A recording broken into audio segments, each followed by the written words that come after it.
오늘 말씀드릴 내용은 이때까지 제가 했었던 말이랑 조금은 다를 것 같아요. 원래 제가 투자하는 스타일을 보시면 아시겠지만 저는 금융주 그리고 통신주 굉장히 좀 안정적인 주식을 선호합니다. 근데 오늘 말씀드릴 내용은 하이 리스크, 하이 리턴에 대한 내용입니다.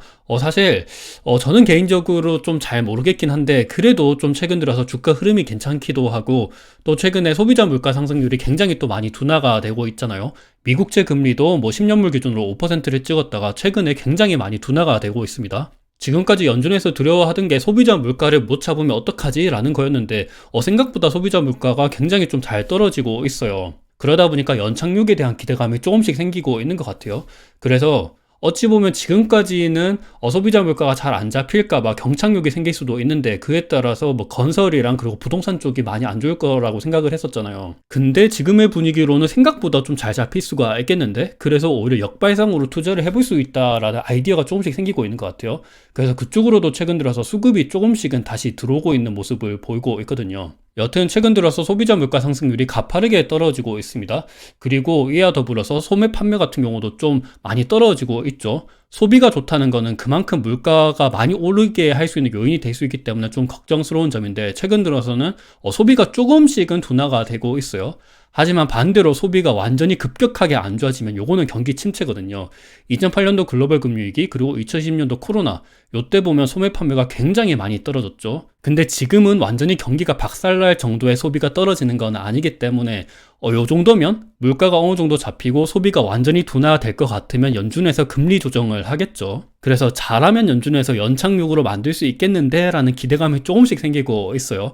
요 부분은 우리가 이 틈새를 노리고 투자도 해볼 수 있다고 생각을 하고 있어요. 하지만 말씀드린 것처럼 요거는 하이 리스크 하이 리턴입니다. 사실 아직까지 물가가 완전히 잡힌 거는 아니에요. 그리고 지정학적 리스크도 계속해서 나오고 있죠. 상업용 부동산 관련돼서도 문제가 많이 나오고 있고 최근에는 공유 오피스 업체인 위워크가 파산했다 그러고 있죠. 그리고 중국 부동산도 굉장히 문제가 많습니다.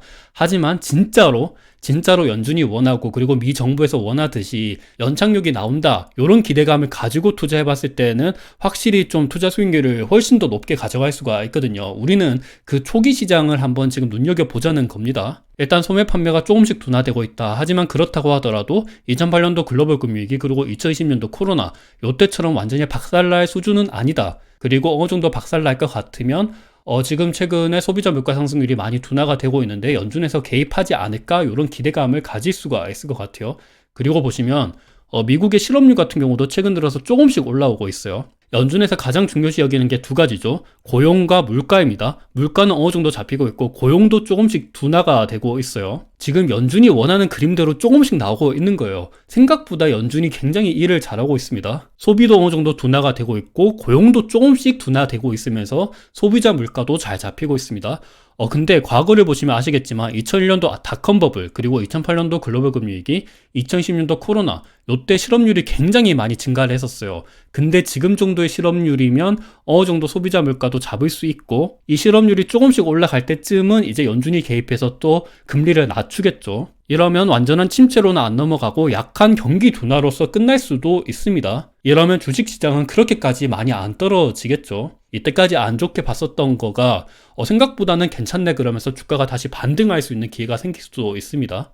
하지만 최근에 경기가 확실히 둔화되고 있는 거는 사실이긴 해요. 미국 ISM 제조업 지수랑 그리고 서비스업 지수를 보면 최근에 굉장히 좀 많이 둔화가 되고 있죠. 특히나 서비스업보다 제조업이 경기를 조금 더 반영하는 경우가 큰데 제조업 같은 경우가 지금 마이너스 50 미만으로 떨어졌죠. 확실히 경기 둔화 국면에 있다는 겁니다. 근데 이거는 2010년도 코로나 전에도 보면 ISM 제조업 지수랑 서비스업 지수가 코로나 전에 계속해서 조금씩 둔화되는 모습을 보였거든요. 근데 어떤 트리거가 딱 생기면 2010년도 코로나 때는 코로나라는 게 트리거였죠. 근데 지금은 어떤 게 또 될지가 몰라요. 미국의 상업용 부동산이 될 수도 있고 아니면 중국의 뭐 헝다, 완다 이런 이슈가 또 생길 수가 있습니다. 아니면 또 다른 미국의 중소형 은행, 제2의 SVB 사태 이런 게 또 될 수도 있죠. 그래서 사실 아직까지는 조심해야 되는 거는 맞긴 맞아요. 조금씩 경기 둔화가 되고 있긴 한데 진짜 연준이 잡을 수 있을까? 연준이 이 위기를 잘 타개할 수 있을까? 이런 불확실성은 조금은 있긴 해요. 하지만 그래도 좀 긍정적으로 보실 수 있는 부분은 이게 하이힐드 수익률이라 그러죠. 보통 경기가 침체가 되고 경기가 안 좋아진다 그러면 하이힐드 수익률이 확 올라가요. 요거는 2001년도 닷컴 버블 때도 마찬가지였죠. 닷컴 버블 직전에 보면 조금씩 이 하이힐드 수익률이 계속해서 올라갔습니다. 2008년도 글로벌 금융위기도 마찬가지죠. 글로벌 금융위기가 닥치기 직전에 보면 하이힐드 수익률이 조금씩 올라갔어요. 그리고 2015년도 요때 상하이 버블이었죠. 중국 버블이 있었습니다. 그때도 마찬가지였고 2010년도 코로나 때도 마찬가지죠. 근데 지금은 그렇게까지 하이힐드 수익률이 막 올라가고 있지는 않아요. 그래서 진짜로 경기 침체가 안 오고 어느 정도 연착륙으로 마무리하면서 연준이 이 상황을 잘 타게 할 수 있다면 건설 그리고 부동산 이때까지 안 좋게 봤었던 섹터가 생각보다는 괜찮을 수 있다. 사실 지금 건설업이랑 증권업을 보면 지금 돈을 잘 버는데 굉장히 또 저평가를 받고 있는 거는 맞거든요. 부동산 시장에서 진짜 뭔가 터지지 않을까 이런 위험 요소를 어느 정도 좀 선반영하는 거는 사실이긴 해요. 지금 보면 GS건설 보면 최근에 전고점 대비해서 30% 마이너스죠. 근데 최근에 보면 또 저점 대비해서는 25% 플러스예요. 조금씩 이렇게 올라가는 모습을 보이고 있습니다. 사실 지금 건설 지형이 좋은 거는 아니거든요. 근데 이때까지 선반영에서 주가가 많이 떨어졌던 게 어느 정도 조금 되돌리는 모습이 보이고 있어요. 금리가 조금씩 떨어지는 모습을 보이고 있고 생각보다 연착륙에 대한 기대감이 생기다 보니까 건설 쪽에서 수급이 조금씩 개선되는 모습을 보이고 있습니다. GS건설 같은 경우 보면 이게 주봉이거든요. 2012년도 초쯤에 그때 49,550원 하던 주가가 지금 고점 대비해서 70% 마이너스인 상태예요. 아직 최근 들어서 조금 올라왔다고 하긴 하지만 그래도 주봉으로 보면 굉장히 지금 저점에 있는 상태이긴 합니다. 그래서 요게 조금만 되돌아온다 그러더라도 지금 3만원까지만 가더라도 주가가 지금 100% 수익률이거든요.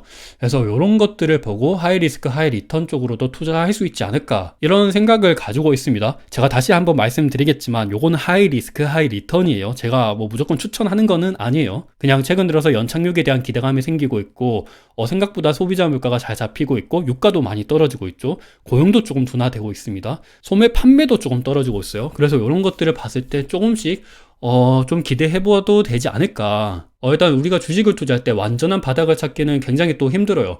왜냐하면 일단 바닥에 있다는 것 자체가 업황이 안 좋았다는 건데 이 업황의 턴어라운드 시점을 잡는 거는 굉장히 힘들거든요. 주위 사람들이 모두 그 주식에 대해서 안 좋다, 그 업황이 앞으로 안 좋을 것이다, 반등할 기미가 안 보인다, 그때가 어찌 보면 저점일 수도 있거든요. 그래서 이런 것들을 보고 그냥 나름대로 한번 판단을 해보세요. 저는 일단 더 말 안 하고 여기까지 말씀드리도록 할게요. 일단 GS건설의 주가가 일단 굉장히 좀 고점 대비해서 많이 떨어졌다.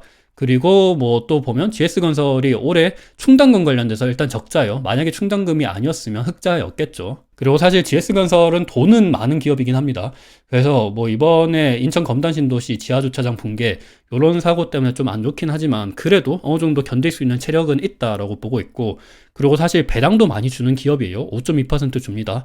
사실 아직까지는 5.2% 줄 건지 안 줄 건지는 아직 더 봐야 되긴 해요. 올해 충당금 이슈가 확실히 좀 컸기 때문에 배당을 820원까지 줄까? 요거는 한번 판단을 해봐야 되긴 하지만 이때까지 GS건설은 배당을 많이 주는 기업이긴 했습니다. 그리고 PBR을 보면 0.28배 굉장히 싼 기업이긴 해요. 2020년도, 2021년도만 하더라도 0.73배, 지금으로부터 거의 한 3배가량 PBR이 높았거든요. 근데 지금은 굉장히 좀 많이 저평가되어 있다. 요 저평가되어 있는 게 어느 정도 되돌리기만 한다 그러면 굉장한 리턴을 많이 볼 수 있겠다. 이런 생각을 가질 수가 있을 것 같아요. 그리고 건설업뿐만이 아니라 증권업도 마찬가지죠. 한국금융지주도 고점 대비해서 52%나 떨어졌습니다. 2011년도 4월달 요때 12만 1,000원 주가였어요. 근데 지금 주가는 57,900원, 굉장히 많이 떨어졌고 굉장히 또 장기간 주가가 행보를 했습니다. 작년도 10월부터 행보를 했죠. 거의 1년 동안 행보를 했는데 최근 들어서 보면 조금씩 좀 살아나려고 하는 움직임이 보이고 있거든요. 이동평균선이 떨어지다가 다시금 이렇게 정배열을 하려고 하는 움직임이 보이고 있죠. 한국금융지주 같은 경우도 자회사로 증권업이 있는데 해외 부동산이랑 부동산 PF 쪽으로 투자를 많이 했죠. 그래서 앞서 보신 것처럼 GS건설이랑 마찬가지로 부동산 시황이랑 굉장히 밀접하게 관련이 있습니다. 근데 부동산 시황이 다시 돌아온다 그러면, 아니 다시 돌아오는 게 아니고 그냥 정상 상태로 그 전망치만 된다 그러면 주가가 굉장히 또 많이 돌아설 수가 있겠죠. 지금 주가가 많이 떨어진 것도 어찌 보면 선반영이 된 것도 굉장히 크다고 생각을 합니다. 왜냐하면 한국금융지주가 돈은 여전히 잘 벌거든요. 전년도 대비해서 올해 영업이익이 거의 더블까지는 아니지만 굉장히 또 돈을 준수하게 번다라고 예상이 되고 있죠. 그리고 PBR이랑 PER을 보면 또 굉장히 저렴하긴 합니다. 그리고 무엇보다 요거는 한국금융지주 우선주인데 올해 예상되는 배당 수익률이 7% 정도예요. 그래서 이런 것들을 봤을 때 어찌 보면 역발상으로 투자를 해볼 수도 있지 않을까라고 생각을 합니다. 사실 제가 저번에 다뤘었던 영상이 있었죠. 지금 절대 투자하면 안 되는 기업이라고 얘기하면서 그때 풍력발전, 그리고 태양광 발전, 그리고 건설, 증권을 말했습니다. 몇 달 전에 건설업이랑 증권업은 지금 안 된다. 부동산 시황이 너무 안 좋다. 해외 부동산 쪽으로 뭐 터져나가고 충당금을 계속 쌓고 있다. 이런 이야기를 말씀드렸지만 어떤 분은 진짜 생각이 다를 수가 있거든요. 지금이 진짜 업황의 바닥일 수도 있기 때문에 하이 리스크 하이 리턴을 원하시는 분들은 지금 건설이랑 증권업도 조금씩 뭐 뉴스들을 팔로잉하고 그리고 데이터들을 여러 가지 보시면서 좀 관심 있게 좀 가져보시면 좀 좋지 않을까라고 생각을 합니다. 제가 추천드리는 거는 아니에요. 그래도 확실히 좀 조심을 하셔야 돼요. 부동산 PF 위기가 계속해서 나오고 있고요.